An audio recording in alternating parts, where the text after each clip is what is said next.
Welcome to the Ultimate Journey of Self-Care. I am Alison Katschkowsky, your host. Thank you so much for tuning in to check out exactly what we're talking about. Self-care means so many things to people. It's one of the reasons I decided to start this show. And you'll hear self-care discussed from a number of different angles in this space. I am grateful to have you with me, and I hope you get a lot out of what I'm going to share with you today.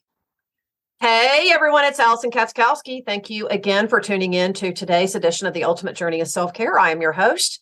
I am really excited about my guest today. And obviously, if you listen to me, you know I'm always excited about my guests. But I am talking to Richard Blank today, who you got to brace yourself. Hold on to your chair when I say this. He is the CEO of Costa Rica's call center and has the largest pinball machine and jukebox collection in Costa Rica as well. And I'll let him talk about that as well. We're going to have a really interesting conversation about communication, about how to follow your dreams, and a whole number of things that so many people don't think about that have to do with self-care. Richard, thank you so much for joining me today. Hey, Alison, I'm so happy to be here with you and your amazing audience on the ultimate journey of self-care. I got a ton of things to share today. Awesome. So, all right. So before we get into our convo, I'd love for you to I know we were talking about this before we got on the air, but I would love for you to tell my audience a little bit just about you and your background and kind of what brought you to do what you do today. It's a very interesting story. Well, it's actually a journey. That's why I'm on this podcast today. The journey began in Northeast Philadelphia. Mm-hmm. When I graduated Abington High School back in 91, I just dated myself. I love Spanish, so I doubled down on my favorite class, decided to go to the University of Arizona, be a Spanish communication major, and really refine those skills and be marketable. When I was 27, I had a 1 in a million opportunity to move to Costa Rica for just 2 months, work at my friend's call center, teach them English and chill out for a little bit. Little did I know that I worked for my friend's center for 4 years, learned the business from the inside out. And in my mid-30s, threw my hat in the ring and started my own call center. And my friend Alison, we just celebrated our 15th year in business. Fantastic. I love that. I can really identify with that because when I finished grad school at East Carolina University in Greenville, back around the same time that you were in college too, my plan was to get a little experience and go work in corporate fitness because we studied several corporate fitness programs in school. And I just knew that I wanted to be the one to help people not only live a healthy and fit life, but to have that translate over into their career as well. And after just a couple of years of doing corporate fitness work in the Raleigh area, which is where I live, I decided to go out on my own as well. But that's a whole nother story. So tell me a little bit then about what you do every day. Well, I definitely get up and make my bed, hit the gym, drive my convertible to work and listen to In Excess. But besides that, love it. when I show up to work, well, I'm expected to walk roads, give positive reinforcement, listen to some QA calls and give some great coaching and suggestions, and play pinball with my agents in the game room on their break time. And it was the most important thing is creating an environment where people do not feel expendable. Mm-hmm. And I take a call center job a certain way because it earns more than most vocations in Costa Rica. I know, Alison, in the United States, people see The Wolf of Wall Street and Boiler Room and Glengarry Glen Ross and all these movies that glamorizes telemarketing. And yes, there's a definite art to speech. There's rhetoric and amazing delivery. Plus, you can wear a 3-piece like myself. But there's also a lot of people that earn an amazing living making and receiving phone calls for all different types of verticals. It's just not selling stock. Yeah. They can retain a client. They can get an upsell, get a referral, even an exit interview to improve the performance of a company. So what do we do every day? Well, I work with dedicated agents. I'm a nearshore center, so I'm close to the United States, the proxemics there, and they're bilingual and they're college educated. They have an amazing skill set where they can handle customer support or outbound lead generation, appointment setting, sales. There's back office support, customer support. But the one thing I shy against, and I really don't like to do, is omni-channel non-voice support. I believe that when you force a client to communicate via emails and chat, you're really taking away from that sort of core relationship. Yeah.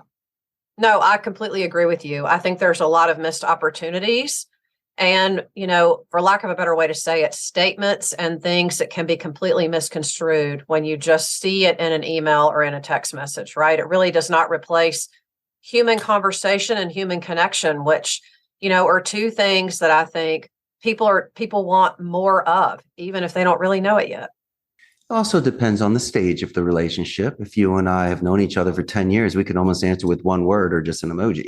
Yeah, but correct. if you're building a relationship, you need to rake. You need to figure out where the stimulation is, where people pay attention to it. And also there's boundaries. And so I guess when you're speaking with somebody, the best thing to do is to be very engaged, do active listening, do a lot of clarification questions. Just because if they can explain it a second way, then it's very clear. You can get more fact than feeling. Also, it shows engagement. People like those sort of things. I believe in name drops for transitional sentences, for questions. I'd love to say, Alison, that makes sense, doesn't it? Or Alison, sounds good, right?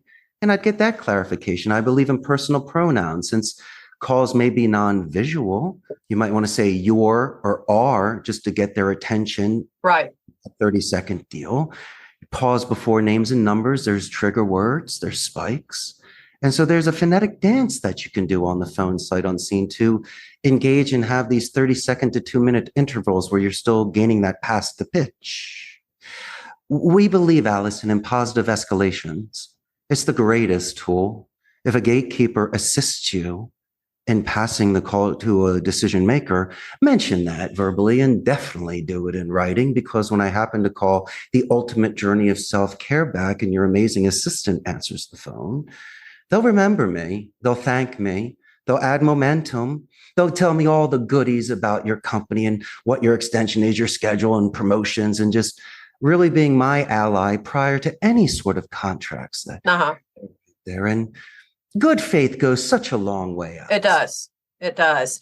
And really, a lot of what you're describing is more than just communication. It's really just treating other people with decency, right? And with honesty in a kind way, because there's, Lord knows, that's missing a lot in the world today. We can look at it one or two ways. You could be that individual that has just that tough chin, or someone could take things personal. There are ways to manipulate a conversation to readjust tones and do it on how fast you speak and your speaking levels. That's number one. You don't need to mirror image you yelling at me. I can readjust that way. Instead of using words like help, which could eventually provoke an ego defense, as earlier I was using words like assist, guide, lend a hand. Those are adjustments, strategic and diplomatic words to calm you down. And finally, if we need to do code red, Alison, and you have the luxury of time, why don't you write a draft, not send it? Why don't you sleep on it? In my case, play pinball, watch the convertible, and go to the gym on it. So maybe the following day, I might excuse myself for overextending myself or not taking your feelings or your thoughts or just you. Full consideration. And so I've been able to reset relationships given that time. No, I love that, because again, I think we focus too, and I just want to circle back to this real quick while it's in my brain, but I think we focus a lot on what's said in a conversation. And I think oftentimes there are opportunities in what's not said for us to either, number one, direct the conversation in another way, which who knows, could actually get us more of what we want for, so that both people walk away satisfied. Or number two, that it could give us an opportunity to really reframe things, particularly if the conversation's not going in the direction that we want. And this goes beyond business. This is really just how we can connect better as human beings, which can ultimately not just help with our energy management in general, but with how we show up to our lives every day. Oh, definitely. The best thing is micro expression reading. They write books about it and have shows about it. You can read body language, but if you don't have that luxury, I was, explaining ways just over the phone, but why don't we do this? If you know somebody well, take into consideration what's happening outside the office. But if it's not, and it's literally just a one-time interaction and you just want to get a converted call or just a conclusion, there are certain swords you can fall upon. Do you understand that? Where you're Yeah. not going to kill the call, you're not going to ruin your credentials. You could almost maintain the rhythm and the pace. And then you could also really show, that wasn't my fault that your dog's barking in the background. Yeah. Seriously, cell Right. connection. So there are techniques we do, like an anchoring technique, Alison. So I can me to you. So if your dog is barking like crazy or your cell phone connection's bad, but we use the dog. I will inadvertently and passive aggressively let you know I love dogs, but then I'm not going to be, coy about it. I'm going to definitely say, what's the dog's name? What's its breed? And how old's your puppy? Because the Yeah. puppy's old. And so that's an excellent way. Look how I super readjusted the tone. Yes. Yes. Barking dog could have killed the call, yelling, screaming, cursing. I'm good, thanks to 5 minutes about Fluffy, anchoring, laughing, having fun, and forget me buying 30 seconds. You just gave me 10 minutes to lose. I might as well loosen my tie and walk you to the end of this. Well, and I also think too that it's showing empathy and compassion to other people. Oh, Alison, you're a painting, you're not a print. This is real, Alison. Yeah. Yeah. This is not just hedging me and saying, "Oh, okay, thanks," and continuing. Oh no, there was a sign there. There was a gift. There was a tell sign. Yeah. The doggy dog. She loves the dog. Why don't you stop, drop, and roll? Yeah. It's right there. Yeah. Well, what's the saying that is often mentioned? It's about, you'll get more people interested in you by showing interest in them rather than you telling them about yourself, right? Selected interest. You can't be choosing things on the wall you know absolutely nothing about. I'm very selective, and I try to use things at a 12-year-old level, because if I can look at it super cool, he does too. And so I can say, hey, man, I could totally see you winning that soapbox derby back in 1986. And then he's like, you're the only one who talked about that. That little dusty thing in the back corner, like Indiana Jones. That's why he chose that cup. Choose the one that nobody chooses. The other stuff is way in your face. Oh, no, I want the one that really represents you. I'll look at that coin that you have on the corner and ask about that. Yeah. Well, because at the end of the day, I think, we not only it's not just that we want recognition, but we want to feel valued. And really, in having a good conversation with someone that's not just respectful and compassionate, you're really giving somebody that, which is a great way, not just for you to show your self-respect, because, personally, I believe nice people will treat other people nicely, right? People who are troubled will often reflect those feelings and actions and decisions onto other people too. You could use it both ways. Yeah. You can either absorb it or you can deflect it. But how about this? At least someone's sharing something with me. Yes. So if they're comfortable enough to disclose their thoughts, I can't judge. I will at the end, and I'll explain why. But I like to understand and put myself in their shoes. And then if somebody is, as you were mentioning, the latter, the one that's lashing out, could be negative, that's the super cry for help. And I've seen certain wrestling moves where someone can use their weight against themselves. Yeah. Yeah. And so why don't we do this? Instead of picking you apart at the moment, why don't we use the luxury of the Alison track record? You're doing 3 today. Alison, you did 44 the other day. So I'm going to use the mirror against you. I'm going to use your best day against you. I'm going to use your best friends against you. I'm going to show you who you were when you wanted to be. And this is severely out of character for you now. And as my mother used to say as a child, which made me feel guilty, I'm not angry at you, I'm disappointed in you. And that's a twisted knife. That would hurt worse than being absolutely. I could not agree more. When I would hear that as a child or as a teenager, I was like, oh boy. You want to use it, Alison, or not use it? Right. Oh, I pull that sword out of my that comes out. I'm going to call you out. And maybe by calling the balls and the strikes, Alison, you might respect me as a friend and as a colleague, because I really call it as it is. Yes. And I want you to be better. I do the same thing. Well, I don't think we do anybody any favors when we're not honest with them. I think so many people go through their whole lives by kind of doing this dance where it's like they're either wearing a mask or they're, doing this dance like they're trying to be somebody that they're not, or they're trying to say things that they really don't mean because they're really afraid to say what's really on their mind. It's just a real shame. Life is too short for that. Well, first, I wore a suit on this. I know you can't see me today, and you just made me feel bad. No, I'm only kidding. But, Touche. why do people wear their mask? And that's okay. It's just society expectations, and it's really just about being true to oneself. But um, I don't know. I think it's a shame that somebody cannot follow through on some of the things that they had chosen to do earlier in life, even if it's just learning an instrument, a second language, or making a new friend.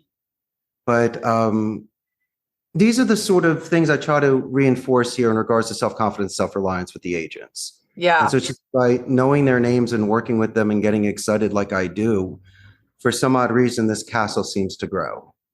Well, and it's like, when you want to, when you're kind to other people and show compassion and respect, you can't help for some of that to rub off onto them. Yes. You know what was easy for me? It's almost like people say, "Oh, I was the best listener," because people like to talk. And so when they're talking, I would just give checkpoints. So you did say ABC. Oh, you were fired 7 months ago, right? And Billy never picked you up on Thursday. So, I mean, at least I'm showing that. And the best friends are the ones that remember things about you. Yes. You were mentioning having nice conversations, and I don't need to know your entire life story, but if you just told me, where you're from and where you went to school and what you studied, or just taking that sort of interest, that's a nice thing. It's an authentic thing. It really Yes. showed sincerity at the moment. That's all. Yeah. Well, and I think when people know and make the connection that you're listening, a lot of times they'll share with you way more than you could ever expect. And then you can have yourself be in a position where whatever you say, or whatever act or, action you choose or decision you make can be all the difference for them. That's one of the reasons I do what I do. Hey, Alison, they say that either priests or bartenders or even perfect strangers are somebody the greatest people to cry a shoulder upon and to talk to, because they don't know you. There's no judgment. Yeah. They're not going to make a phone call to somebody. Yeah. I'm not going to give a specific, but there was a time when one of my pets died and I was at the vet, and it was something where it wasn't the vet, but it was the woman that was in the waiting room with me when I was by myself and possibly the most vulnerable. And I never met this woman before. And I explained how much I loved my rabbit. His name was Minnie Bell, and how much I cared for the bunnies. And I don't know what she said or what she did, but she asked if I wanted a hug. And I don't think I ever wanted a hug more in my entire life. Yeah. And then I started crying, and the hug got stronger, and then we must have bonded. And I know where she works. She owns like this panaderia. She works in town.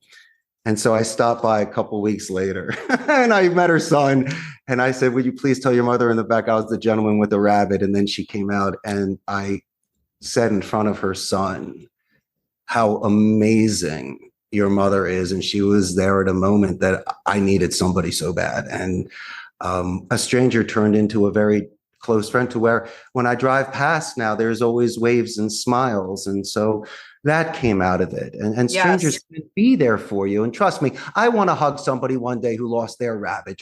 Anyone that does that, I'm there for you. Call me. Yeah, of course. Well, it's such a beautiful example of, not just creating a safe space, which the more we sit here and we talk about these things, that's what's really coming up for me that you help your clients do and you help people in your company do, is you create a safe environment through conversation and through a variety of different, techniques and whatever that really help people feel safe and confident. You're really holding space. You're teaching people to hold space. That's a really cool thing. How to follow those labor laws. And my clients sometimes don't understand that. So there are certain hours a week they can work, the benefits they get, and what we can do. Yeah. And so I try to, once again, benefit of the doubt, water on the face, 5-minute Pac-Man game to try to reset you. Yeah. And if somebody is self-destructive and they don't come to work, they don't make their calls, they're not coachable, not me, the coach, which is my client, is going to ask to cut them from the team. And I believe in right bus, right seat. But my man, if you're not even helping the bus, I don't even want you on the bus. And so, credit is where credit's due. You mentioned earlier about leaving something on the table. This is a besides a working relationship, this is a financial security and stability relationship. I'm only as stable as you coming to work. Well, and it's also about energy too. It's about making sure the energy bus is moving in the right direction as well, because then everybody benefits. Oh, of course. Besides pizza parties and popcorn Fridays in my game room. I was going to say, let's not forget the jukebox and the pinball machines. Okay. Right. That eases them. It puts them in a groove. It reminds them, like Willy Wonka, that there is chocolate in a factory. Yeah. And they can use it at any time. It shows how I treat them, treat myself. And when my clients visit, why don't they have those? Yeah. So I've got a cool invitation for you. Ever since the pandemic turned the health and fitness and wellness industry on its collective head, what I'm feeling called to do now is to help health and fitness entrepreneurs build and innovate and grow in their businesses. And I've opened up a brand new community on Facebook, and I would love for you to come over and join me there. So if you are a business owner, if you are working on a brand new idea, if you're developing a new product, or if you're feeling called to serve at a higher level within the health and fitness and wellness space in the collective, I want to invite you to come over and join me there. Join me over in my Innovate and Grow for fitness and wellness professionals in the coaching space on Facebook. I would love to have you there. We've got lots of really fun things going on in there. I've got my weekly live show that I do every Wednesday at noon, where I give away real informative business tips, the real stuff, folks. This isn't just some cheesy sales strategy.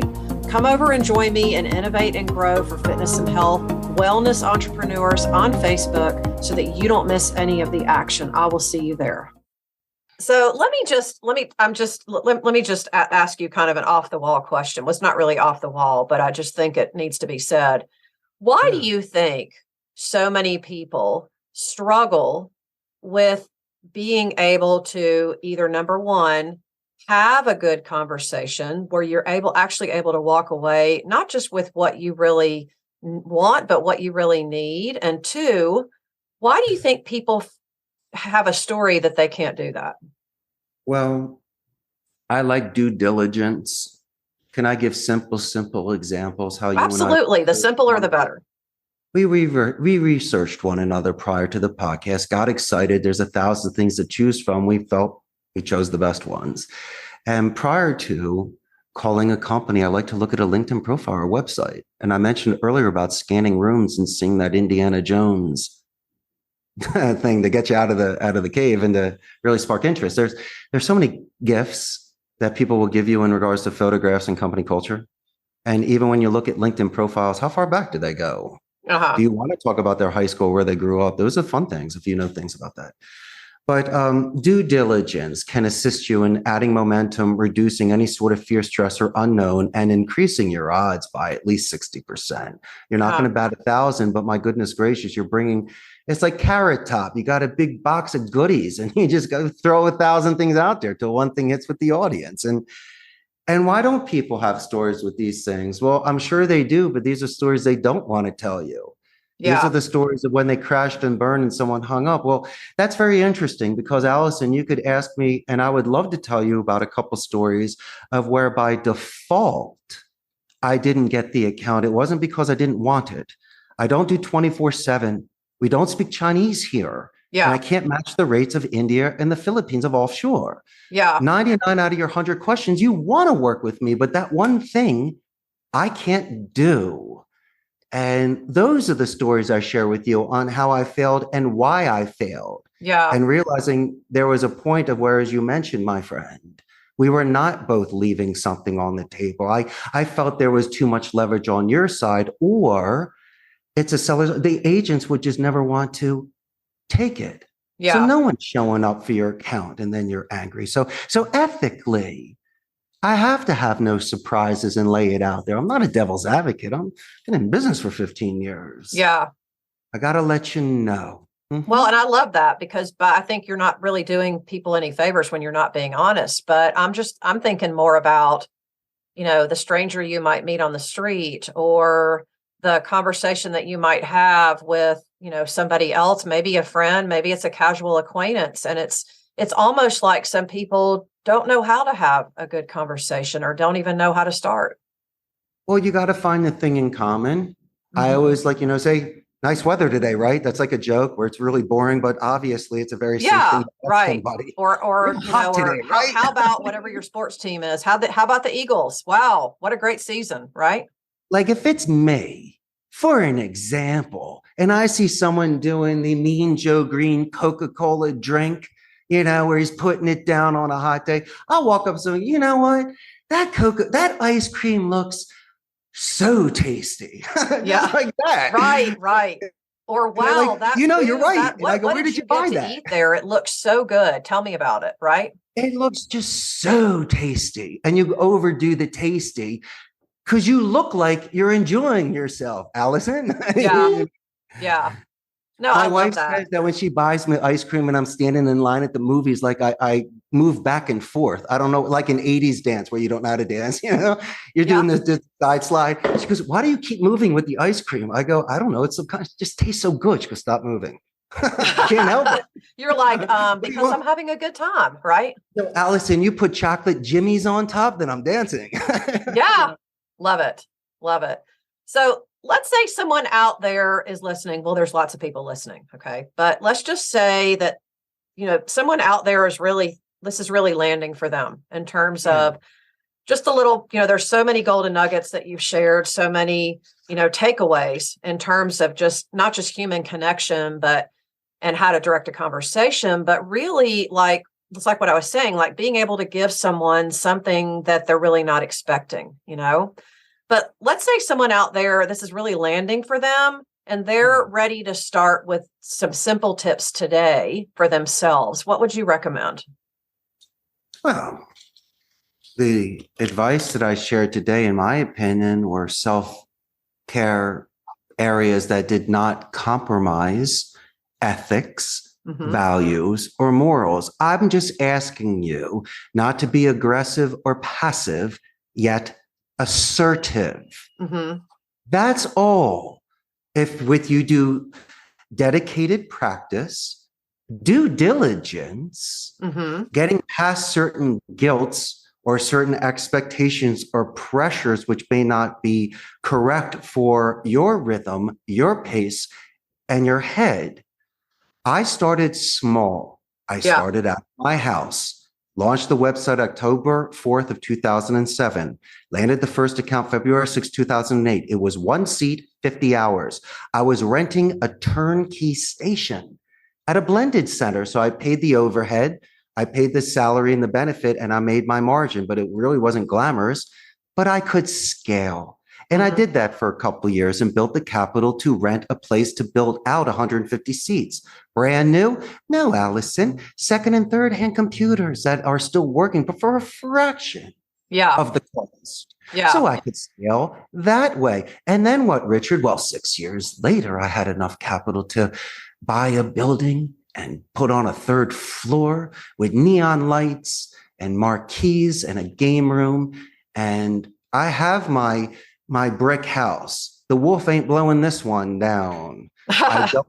And guess what? As grandma said, if you don't do it in cash, you don't do it at all.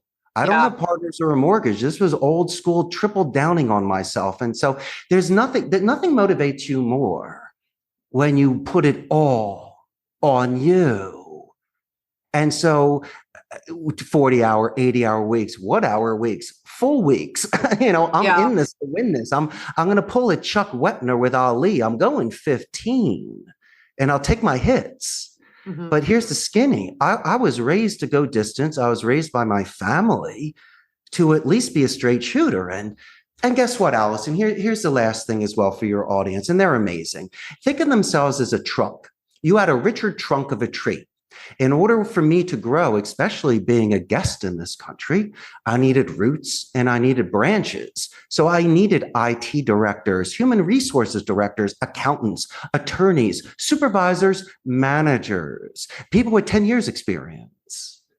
And that's where being humble, open-minded, leaders eating last, hearing everyone's opinion before making your suggestion, giving credit where credit is due, and delegating your brains out and finding people to promote. But what about the guy that comes in that's 10 years in and a great salesman? Alison, this could be a jumper, a cancer, and possibly a bad player. Why don't we take someone where we can mold them like a squire to a knight that has no bad habits, is not a cancer, and can grow with us? And so that, my friend, that's my foundation.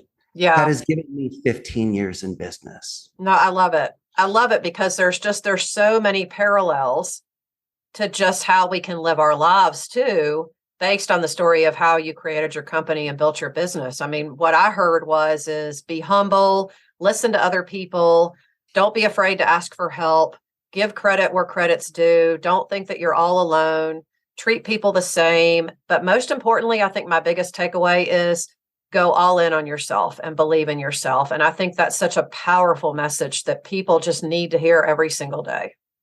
How about you, my personal trainer friend?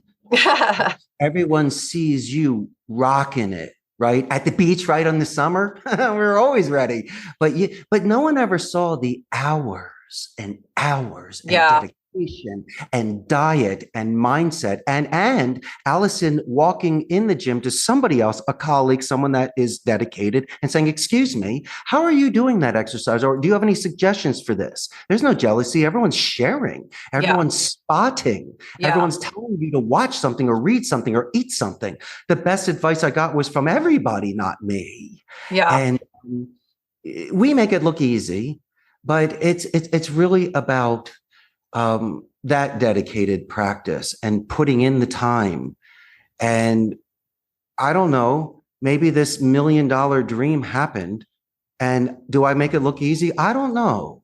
But all I know is the stars came in a line, and I'm very gracious every day for moving abroad to Central America, meeting the girl of my dreams, having a business, really, and pinball machines. And what else? What else makes Richard happy today? Well, I'm on Alison's show. Keep going. I mean, it's just, I think too, mentioning being grateful is so powerful, because in a world where we focus on what's wrong and the complaints and what we don't want, it's like when I talk to people, and I hear them talk more about what they don't want, one of my first questions is, tell me what you do want. Tell me what you dream about. Tell me what your perfect day would be like. Tell me what you want out of your life, because that's what really matters, right? We have to acknowledge what's not going well, but at the same time, we can't give it too much airtime.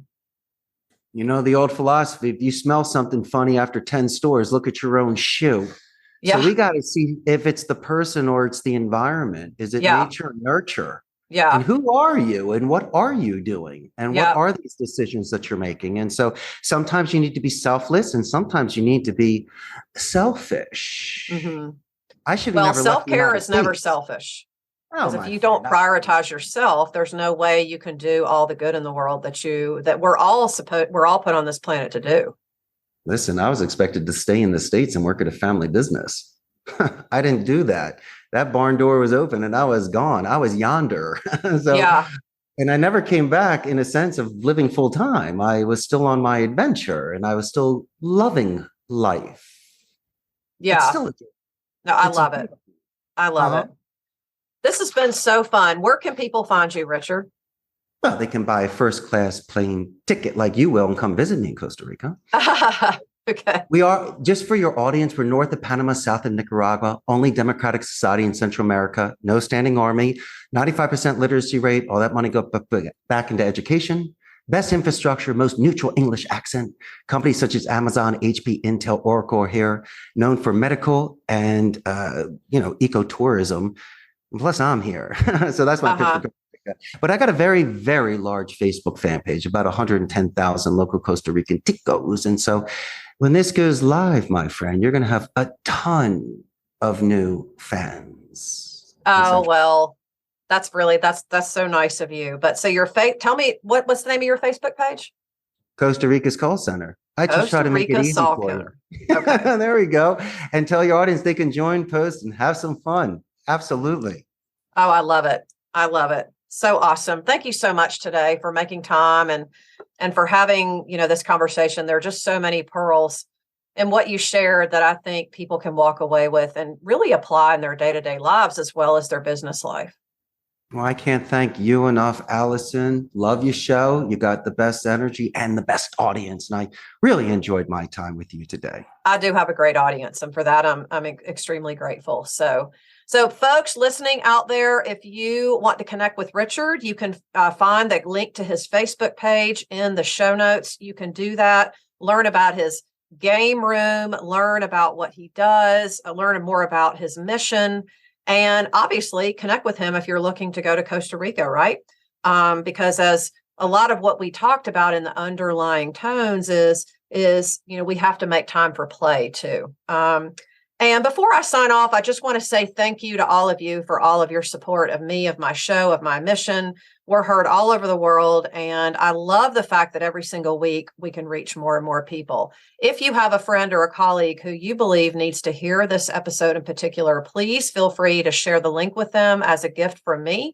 And if you like, you can go to my website at www.thealisonk.com and send me a direct message. You can just connect with me there. Or you can go to one of my Facebook communities, Living Your Ultimate Life Through Fitness and Self-Care, and join up there, make some new friends, and have a community that really has your back and that can support you when you feel like you need it. This is Alison Katschkowsky with The Ultimate Journey of Self-Care. You're one step closer to living your ultimate life, so make it a good one.